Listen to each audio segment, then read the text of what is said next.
Handa ka na bang magsilbi sa bayan habang ipinagpapatuloy ang civilian career mo? Halina't maging bahagi ng Philippine Navy at Marine Reserve.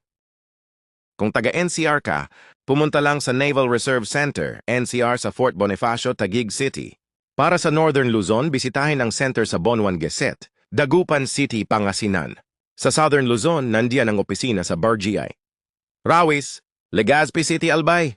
Kung nasa Palawan ka, punta sa Tinigwiban, Puerto Princesa City. Para sa mga nasa Eastern Visayas, matatagpuan ang center sa Arellano Boulevard, Cebu City. Sa Western Visayas, pumunta sa Stomper Niño Sur, Arevalo, Iloilo City. Kung nasa Eastern Mindanao, bisitahin ang center sa Panacan, Davao City. At para sa Western Mindanao, andyan ang opisina sa Bagong Calarian, Zamboanga City.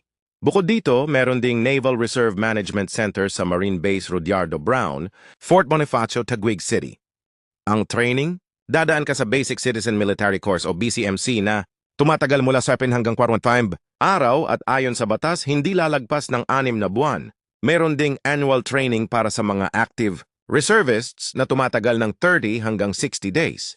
Kailan pwedeng mag-apply?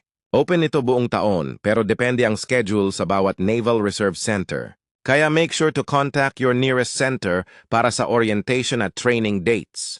At tungkol sa tattoo, allowed ito kung hindi visible habang naka-uniform at hindi offensive o gang-related. Pero kung halata sa leeg, kamay o braso, posibleng maging hadlang sa iyong application. So ano pang hinihintay mo? This is your chance to serve the country, gain discipline, leadership, and be part of something greater than yourself. Apply now and become a proud member of the Philippine Navy Reserve.